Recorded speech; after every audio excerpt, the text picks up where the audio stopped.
Hello नमस्कार, मैं हूँ यश और स्वागत करता हूँ आप सभी का स्टडी विलेज कानपुर में। हाँ जी, एक नए वीडियो के साथ आपका फिर से स्वागत है। तो यहाँ पर आपको मिलता है नेशनल इंटरनेशनल करंट इशू का कंप्लीट ट्यूटोरियल। अगर आप भी कर रहे हैं किसी एग्ज़ाम की तैयारी तो जुड़े रहिए हमारे साथ और ख़ुद को करते रहिए अपडेट।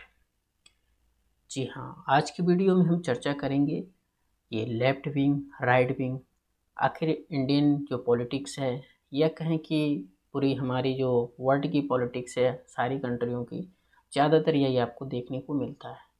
दो पार्ट्स में डिवाइड होता है, लेकिन एक तीसरा पार्ट भी निकल के आया है जिसको बोलते हैं एक सेंटर पार्ट। एक तो लेफ्ट विंग हो गया, एक राइट विंग हो गया और एक सेंटर का भी। तो जानेंगे इस वीडियो में कि आखिर ये टर्म कहाँ से आए, लेफ्ट विंग राइट विंग कहाँ से स्टार्ट हुआ और इसका इतिहास क्या है। और इंडियन पॉलिटिक्स में भी चर्चा करेंगे इसमें कि आखिर इंडियन पॉलिटिक्स में ये कब आया और कहाँ से स्टार्ट हुआ। तो इन सारे सवालों का जवाब हम जानेंगे इस वीडियो में, तो बने रहिए मेरे साथ और करते हैं वीडियो की शुरुआत। तो सबसे पहले क्या होता है कि ये टर्म जो यूज हुआ, तो ये टर्म यूज होता है आपका 1789 में। कब यूज होता है? 1789 में इसको यूज किया जाता है। कहाँ पर? समर सीजन चल रहा था और ये सबसे पहले फ्रांस में ही यूज किया जाता है ये शब्द। कहाँ पर? फ्रांस में या कहें फ्रेंच में। तो वहाँ पर समर सीजन चल रहा था और जो मेंबर थे, जो उसके मेंबर थे किसके? नेशनल असेंबली के और फ्रांस में। तो उसमें ये हुआ, ये बात हो रही है कहाँ? 1789 की।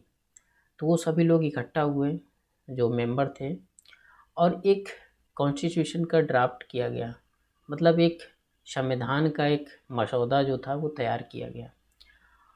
और हुआ ये कि जब भाई यहाँ पर होता ये है कि जब सब लोग इकट्ठे होते हैं, सबके जो विचार होते हैं वो एक जैसे नहीं होते हैं। तो यहाँ पर वही हुआ कि यहाँ पर जो ओपिनियन थे तो अलग अलग थे। क्या थे? जो मेंबर्स थे तो उसमें से सारे मेंबर्स के ओपिनियन एक जैसे नहीं थे। क्या था उसमें कि कुछ मेंबर्स थे जो कि लुई 16 उस समय थे, ये वहाँ के राजा थे लुई 16। तो चर्चा ये हुई थी कि लुई 16 को कितने अथॉरिटी दी जाए, कितने पावर दी जाए, क्या क्या दिए जाए। तो उसमें से कुछ मेंबर्स थे तो वो कह रहे थे, उनके सपोर्ट में थे कि इनको ये पावर्स दिए जाएं, ये अथॉरिटी दी जाए। कुछ मेंबर्स थे जो उनका सपोर्ट नहीं कर रहे थे। ये दो पार्ट्स में डिवाइड हो गए।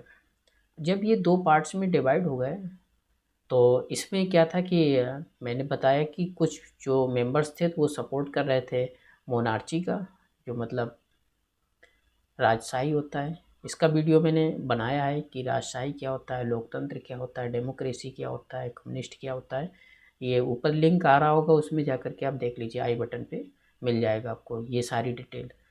तो वो यहाँ पर कुछ मेंबर थे जो कि मोनार्ची का क्या कर रहे थे, सपोर्ट कर रहे थे, मतलब राजशाही का। और कुछ मेंबर्स थे जो इनके अगेंस्ट थे। तो हुआ ये कि इन लोगों ने क्या किया, अलग अलग डिवाइड हो गए और अपनी बैठने की जगह भी इन्होंने क्या कर लिया, अलग डिवाइड कर लिया। सिटिंग स्पेस जो थी उनको अलग डिवाइड कर लिया। जो एंटी मोनार्की थे, मतलब जो राजशाही को नहीं मान रहे थे, उन्होंने क्या किया कि वो जो प्रिसीडिंग ऑफिसर था उसके लेफ्ट साइड वहाँ पर बैठना स्टार्ट कर दिया। और जो मोनार्ची को मान रहे थे, जो कंजर्वेटिव मेंबर थे, जो मोनार्ची का सपोर्ट कर रहे थे, कह सकते हैं प्रो मोनार्ची थे, तो ये क्या हुआ कि प्रिसीडिंग ऑफिसर के राइट साइड बैठना शुरू कर दिया। तो वहाँ से ये वर्ड यूज होता है लेफ्ट विंग और राइट विंग। तो ये तो वहाँ से शब्द आया, कहाँ से वजूद में, उस समय से 1789 में। इसका मकसद क्या था? मकसद सिर्फ यही था, यहाँ पर सिर्फ बैठने का ही वर्ड यूज होता था, ठीक है। लेकिन आगे चलकर और अब इस समय अगर देखा जाए हमारा 20वीं 21वीं सदी में, तो इसका मीनिंग अलग हो गया है।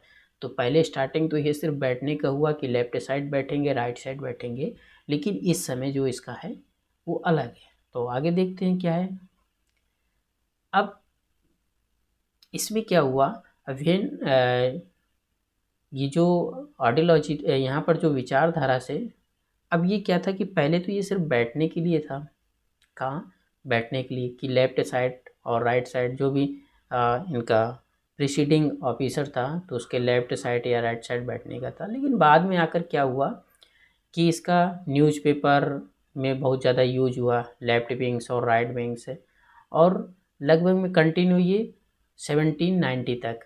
तो 1789 की बात थी और 1790 तक लगभग 1 साल बहुत ज़्यादा इसका यूज हुआ। लेकिन उस समय के 19 के बाद में आ जाते हैं Bonaparte. Bonaparte, Napoleon Bonaparte, France का बहुत अच्छा यहाँ पर इसके बारे में पढ़ा होगा। खासकर आईसीएससी बोर्ड वाले जो स्टूडेंट हैं वो तो बहुत ज़्यादा पढ़ा होगा, उनको फ्रेंच रिवॉल्यूशन और ये सारी चीज़ें आपको अच्छे से पढ़ाया जाता है।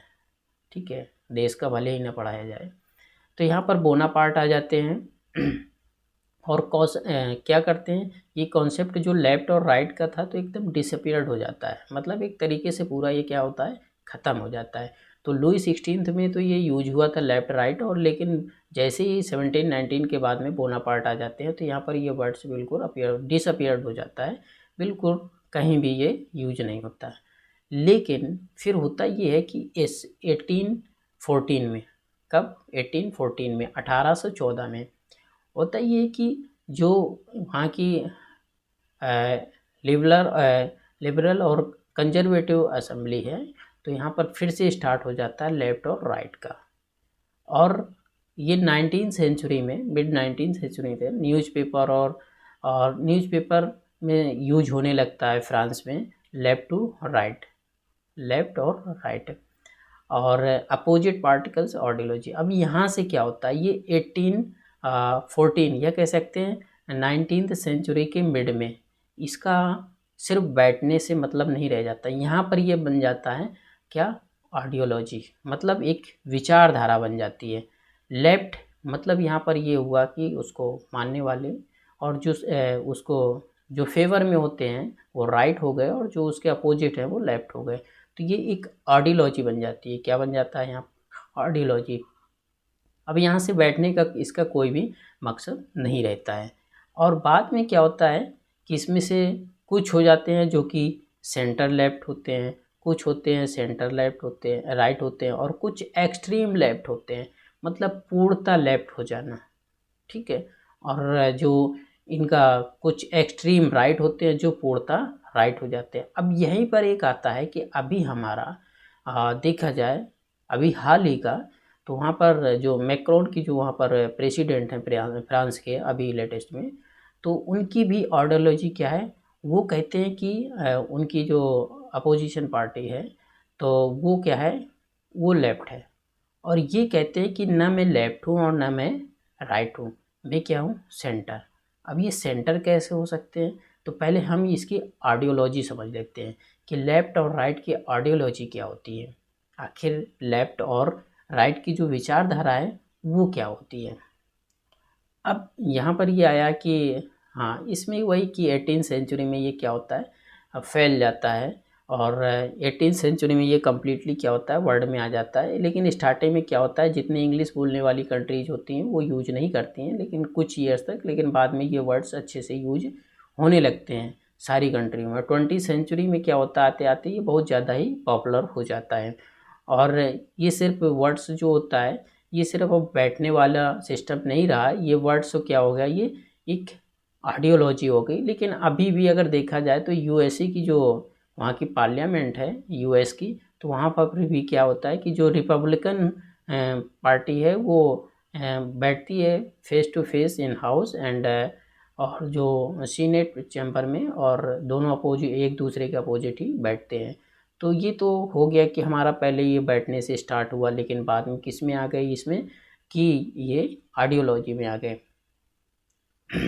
अब यहाँ पर आप समझ लेते हैं कि इंडियन में इनकी अभी समझेंगे कि आइडियोलॉजी क्या है, लेफ्ट विंग की और राइट विंग की। अगर अब हम बात कर लेते हैं, ये तो हमारा इसका इतिहास था कि लेफ्ट विंग और राइट विंग कहाँ से आया।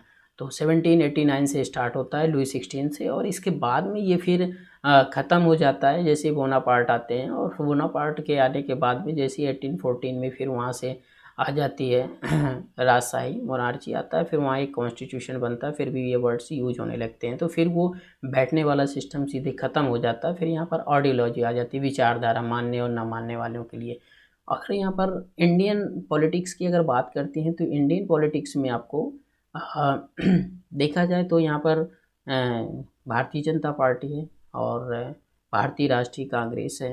तो बहुत सारी पार्टियाँ और परिस्थितियाँ बदलती रहती हैं। चाहे अब देखा जाए भारत में देखा जाए तो चाहे वो हिंदू राजाओं का समय हो, चाहे मुस्लिम राजाओं का समय हो, और ये क्या है यहाँ पर लेफ्ट और राइट विचारधाराओं का ये सब चलता रहा है। अब यहाँ पर आते हैं कि आखिर लेफ्ट विंग्स होता क्या है, इनकी आइडियोलॉजी क्या है। तो ये इम्पोर्टेंट है यहाँ पर आपका कि इसकी आइडियोलॉजी क्या है। तो लेफ्ट विंग्स की जो आइडियोलॉजी है वो क्या है, ब्रिंग टू बैकवर्ड पीपल्स और ऑन पर इन द सोसाइटी। मतलब उनका ये मानना है, उनकी आइडियोलॉजी ये है कि जो समाज में पिछड़े लोग हैं तो उनको बराबरी पे लाना है। The people is ideology do not believe in caste. और इनकी आइडियोलॉजी ये है कि ये कास्ट पे बिलीव नहीं करते हैं, और कम्युनिटी पर बिलीव नहीं करते हैं, और नेशन पर बिलीव नहीं करते हैं, मतलब समुदाय पे, बॉर्डर सीमाओं पे नहीं बिलीव करते हैं, नेशन। तो मतलब इनका सिर्फ एक आइडियोलॉजी जो इनका बताया जाता है कि इनका मतलब होता है कि जो समाज में पिछड़ गए हैं लोग उनको बराबरी पे लाना। और दूसरा इनका पॉइंट ये है कि ये कास्ट पर नहीं, जो जाति है, कास्ट है, उन पर विश्वास नहीं करते हैं। साथ में ना ये वर्ण पर विश्वास करते हैं, और ना ही समुदाय जो कम्युनिटी है या कोई नेशन, राष्ट्र पर भी नहीं विश्वास करते हैं, और बॉर्डर सीमाओं पर भी विश्वास नहीं करते। तो ये तो हमारी लेफ्ट विंग की क्या है, आइडियोलॉजी है। और इनका मेन ऑब्जेक्ट वही है आइडियोलॉजी का कि sorry bring to backward peoples from the together on the platform. मतलब जो बैकवर्ड पीपल्स हैं और इनकी जो सहानुभूति भी ये रखते हैं, सिंपैथीज जो हैं, तो ये क्या है, इनकी आइडियोलॉजी यही है कि behind the society some reasons the powerless and neglected. किसी कारणवश जो समाज से पिछड़ गए हैं लोग, और या वो शक्तिहीन या उपेक्षा के शिकार हुए, तो उनको हमें बराबर लाना। तो ये तो यहाँ पर लेफ्ट विंग्स की आइडियोलॉजी है, समझ आ गया होगा। अब इंडिया में अगर बात करें कि लेफ्ट विंग्स क्या है इंडिया में, तो लेफ्ट विंग्स इंडिया की अगर बात करते हैं तो यहाँ पर इंडिया में लेफ्ट विंग्स पार्टी है सीपीआई। कौन सी पार्टी है, सीपीआई, जिसको बोलते हैं कम्युनिस्ट पार्टी ऑफ इंडिया। ये राव साहब इनके फाउंडर हैं, मेंबर थे। और इसके बाद में ये consider the community party, it was obviously stable on the दिसंबर 26 दिसंबर 1925। तो ये इनका ऑफिशियली है, लेकिन ये कंसीडर करते हैं कि वो 1920 में ये फाउंडर की गई थी इनकी पार्टी, जो सीपीआई है। तो अभी इंडिया में सीपीआई किसी समय पर अपनी वो चरम सीमा पर थी, लेकिन आज जिसका धीरे धीरे जो महत्व है वो धीरे धीरे कम होता जा रहा है। तो ये तो आपको समझ क्लियर यहाँ से आ गया होगा कि आखिर लेफ्ट विंग की जो आइडियोलॉजी है वो क्या है, विचारधारा है वो क्या है। अब हम बात कर लेते हैं राइट विंग की। अगर हम राइट विंग की बात करते हैं तो राइट विंग की पहले हम विचारधारा समझ लेते हैं, जो इसकी आइडियोलॉजी है। तो right wings people sharp the concept of left wing, ये एकदम बिल्कुल अपोजिट है इनकी विचारधारा, किसके, जो लेफ्ट विंग है उनकी विचारधारा से बिल्कुल अपोजिट है। इट बिलीव इन रिलीजन, ये अपना रिलीजन पर विश्वास करते हैं। इन द नेशन पर विश्वास करते हैं, राष्ट्रीय पर, जो राष्ट्र है उस पर। और costume associate with the religion, मतलब ये अपना जो रीति रिवाज है उस पर भी विश्वास करते हैं। और इसके बाद people of this ideology consider social satisfaction of the social equality the inevitable nature and normal और नेसेसरी।